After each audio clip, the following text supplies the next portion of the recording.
Assalamualaikum warahmatullahi wabarakatuh.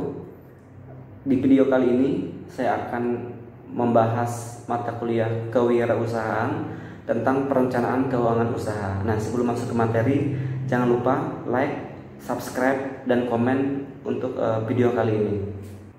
Perencanaan keuangan merupakan kegiatan untuk memprediksi posisi kondisi keuangan perusahaan di masa depan atau di masa yang akan datang. Nah, proses ini memerlukan beberapa skenario dengan berasumsi pada beberapa kondisi yang mungkin terjadi di masa depan. Nah, skenario tersebut ada 3 ya.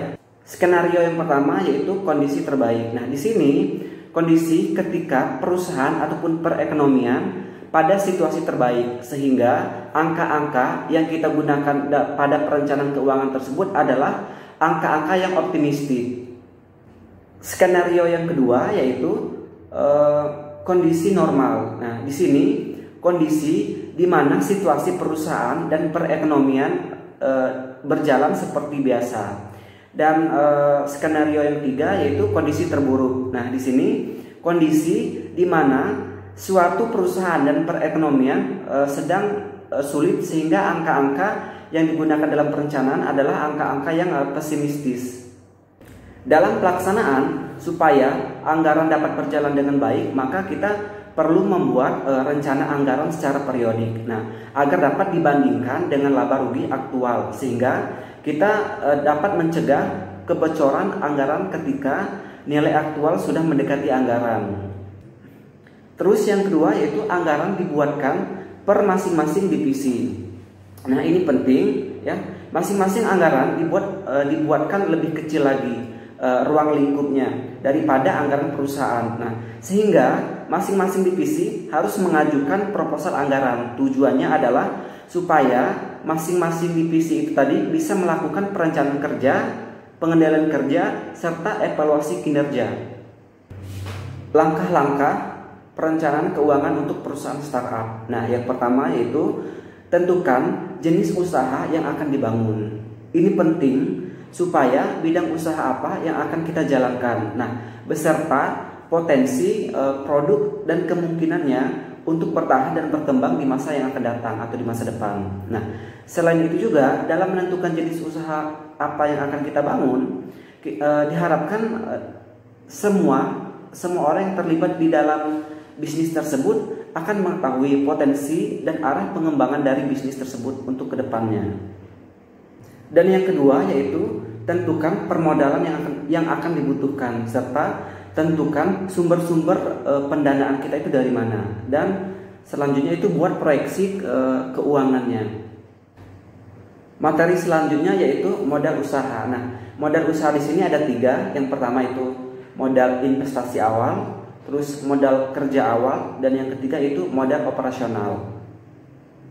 Yang pertama yaitu modal investasi awal. Nah, modal investasi awal di sini adalah modal yang diperlukan untuk membeli aset-aset tetap yang diperlukan untuk kita memulai usaha itu tadi. Nah, aset tetap di sini adalah aset dengan masa manfaat lebih dari 1 tahun dan harganya lumayan mahal ya. Dia bisa kisaran di atas dari 3 juta. Nah, contoh aset tetap di sini adalah kendaraan, mesin, etalase toko, dan komputer.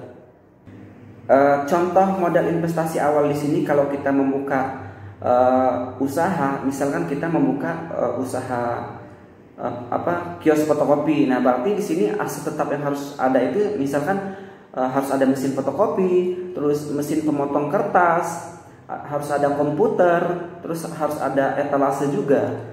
Dan atau kita membuka usaha toko kelontong misalkan. Nah, aset tetap yang ada di situ itu harus ada misalkan bangunan tokonya sendiri, harus ada etalasenya, terus rak kayu, dan cash register, dan lain-lain. Nah, itu mungkin contoh dari modal investasi awal.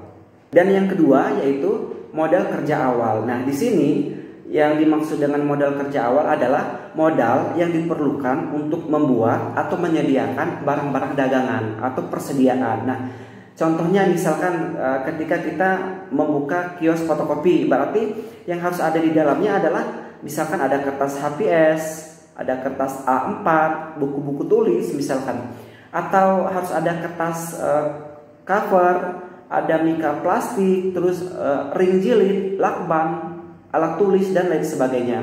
Atau kalau kita membuka toko kelontong, berarti yang harus ada di dalamnya adalah misalkan harus ada beras, atau harus ada minyak goreng, gula pasir misalkan, harus ada sirup dan makanan ringan atau barang-barang yang berkaitan.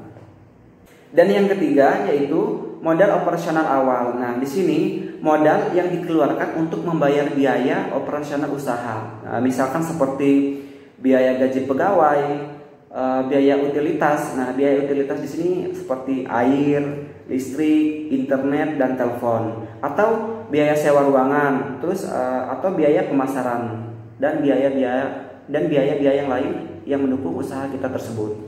Selanjutnya yaitu pendanaan usaha. Di sini packing order theory. Nah, di sini teori yang digunakan oleh perusahaan dalam menentukan alternatif pendanaan untuk membiayai suatu proyek ataupun kegiatan. Nah, urutan sumber dana yang bisa kita peroleh yaitu yang pertama menggunakan dana kas internal perusahaan, atau kita meminjam ke bank atau menerbitkan obligasi. Dan yang ketiga misalkan kita bisa menerbitkan saham. Nah, kalau yang pendanaan usaha yang ini dia lebih ke perusahaan-perusahaan yang sudah cukup besar. Packing order theory juga dapat kita aplikasikan untuk usaha kecil, usaha skala kecil dan menengah dengan beberapa modifikasi. Urutan sumber dananya misalkan kita bisa menggunakan dana kas pribadi pemilik, meminjam ke keluarga terdekat, meminjam ke teman misalkan, atau kita bisa meminjam ke koperasi karyawan dan meminjam ke lembaga keuangan. Penjelasan yang pertama yaitu dana kas pribadi. Nah, di sini ketika kita menggunakan dana kas pribadi, jangan sampai Anda menggunakan seluruh tabungan yang Anda miliki sebagai modal awal untuk usaha Anda. Selain itu juga Anda juga harus memikirkan pembagian penggunaan tabungan yang Anda miliki, misalkan untuk kebutuhan sekolah anak Anda, atau untuk kebutuhan pembelian rumah dan kendaraan, dan untuk kebutuhan likuiditas jika mendadak. Tentunya dengan kita menggunakan dana kas pribadi ini, kita akan memperoleh keuntungan dan kelemahan. Nah, keuntungannya sendiri yaitu resikonya kecil. Jika usaha Anda gagal, maka hanya modal pemilik yang hilang tanpa ada kewajiban untuk mengembalikan pinjaman. Selain itu juga pemilik usaha tidak dibatasi dalam berusaha. Sedangkan kelemahannya sendiri ketika kita menggunakan dana kas pribadi di sini adalah modal yang dimiliki umumnya tidak mencukupi untuk mengembangkan usaha di masa yang akan datang atau untuk kedepannya. Selain itu juga semua risiko ditanggung sendiri oleh pemiliknya. Sumber dana selanjutnya yaitu pinjaman ke keluarga yang terdekat. Di sini ada keuntungan dan kelemahannya juga. Nah, keuntungannya sendiri yaitu umumnya tidak dikenakan biaya bunga. Nah, bila pun dihitung ada bunganya, biasanya secara kekeluargaan. Terus di sini juga keuntungannya keluarga umumnya memberikan kebebasan dan kepercayaan penuh atas penggunaan dana tersebut. Nah, sedangkan kelemahannya sendiri yaitu meskipun biaya bunganya rendah, namun bila usahanya gagal dapat membuat hubungan keluarga itu menjadi tidak harmonis ataupun renggang. Selain itu juga kelemahannya yaitu dana yang dapat disediakan oleh keluarga biasanya tidak terlalu besar ataupun terbatas. Sumber dana selanjutnya yaitu pinjaman ke teman. Nah, biasanya pinjaman ke teman di sini dia hampir sama dengan pinjaman ke keluarga itu tadi ya, dia nggak jauh berbeda. Sumber dana yang selanjutnya yaitu pinjaman ke koperasi karyawan. Nah, di sini tentunya ada kelebihan, keuntungan dan kelemahannya juga. Nah, keuntungannya sendiri prosedur pengajuan kredit tidak terlalu rumit dan relatif singkat dibandingkan dengan kita mengajukan ke lembaga keuangan yang resmi. Terus biaya bunga juga lebih rendah dibandingkan dengan biaya bunga dari lembaga keuangan yang resmi. Selain itu juga plafon hutang yang disediakan relatif cukup besar dan umumnya tidak membutuhkan jaminan hutang. Nah, untuk kelemahannya sendiri kalau kita melakukan pinjaman ke koperasi karyawan di sini adalah kita harus membayar cicilan secara rutin sesuai dengan kesepakatan dengan koperasi tersebut. Dan kegagalan untuk membayar cicilan secara lancar dapat merusak reputasi kita di tempat kita kerja. Sumber dana selanjutnya yaitu pinjaman ke lembaga keuangan yang resmi. Nah, biasanya kalau kita meminjam di bank atau di lembaga keuangan yang resmi, biasanya mereka menerapkan 5C. Nah, C yang pertama yaitu karakter. Nah, yaitu di sini bagaimana karakter dan latar belakang calon dari si peminjamnya atau dari nasabah tersebut yang mengajukan kredit. Nah, kriteria karakter di sini akan dilihat dari wawancara yang dilakukan oleh pihak bank. Nah, biasanya dilakukan oleh customer service. Nah, dari karakter ini akan dapat dilihat bagaimana reputasi calon si peminjam tersebut. Apakah pernah memiliki catatan tindak kriminal misalkan atau kebiasaan buruk dalam keuangan seperti tidak melunasi pinjamannya. C yang kedua yaitu capacity atau biasa disebut dengan capability, yaitu bagaimana kemampuan calon peminjam dalam membayar kreditnya. Nah, kriteria ini dilihat dari bagaimana cara nasabah tersebut menjalankan usahanya atau seberapa besar penghasilannya yang ia terima tiap bulannya. Nah, jika pihak bank menilai bahwa nasabah tersebut tidak memiliki kemampuan yang cukup untuk membayar kredit tiap bulannya, maka besar kemungkinan ajuan kreditnya akan ditolak oleh pihak bank. C yang ketiga yaitu kapital. Nah, atau modal. Di sini modal yang yang dimiliki oleh si calon peminjam. Nah, yang khususnya diberlakukan pada nasabah yang meminjam untuk usaha atau bisnisnya sendiri. Dengan mengetahui modal ataupun aset yang dimiliki usaha nasabah tersebut, pihak bank dapat sumber pembiayaan yang dimiliki. Nah, selain itu pihak bank juga dapat melihat bagaimana laporan keuangan dari usaha yang dijalankan nasabah itu sendiri untuk kemudian dijadikan sebagai acuan apakah memang layak diberikan kredit ataupun tidak.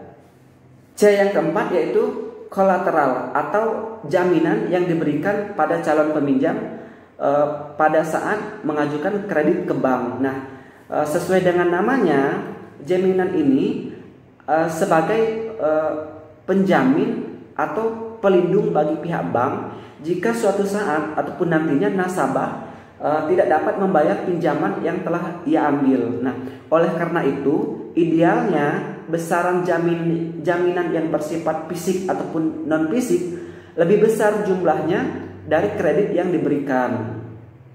Dan C yang kelima yaitu kondisi.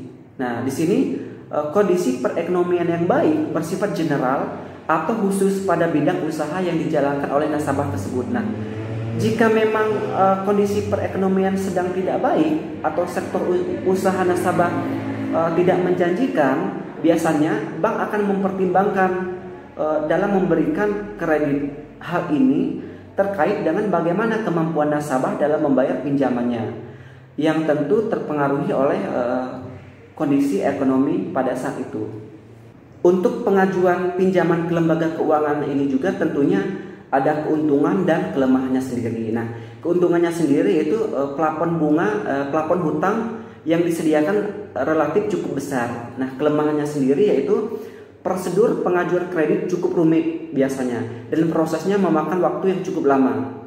Dan biaya bunga relatif lebih tinggi. Selain itu juga membutuhkan jaminan atas hutang. Dan yang terakhir itu bank sangat prudent biasanya dalam kebijakan kredit, sehingga mereka hanya mau mendanai usaha yang pastinya menguntungkan. Baiklah, cukup sekian untuk materi mata kuliah kewirausahaan tentang perencanaan keuangan usaha. Lebih dan kurang saya minta maaf, dan jangan lupa like, komen, dan subscribe untuk membangun channel YouTube ini. Saya akhiri, wassalamualaikum warahmatullahi wabarakatuh.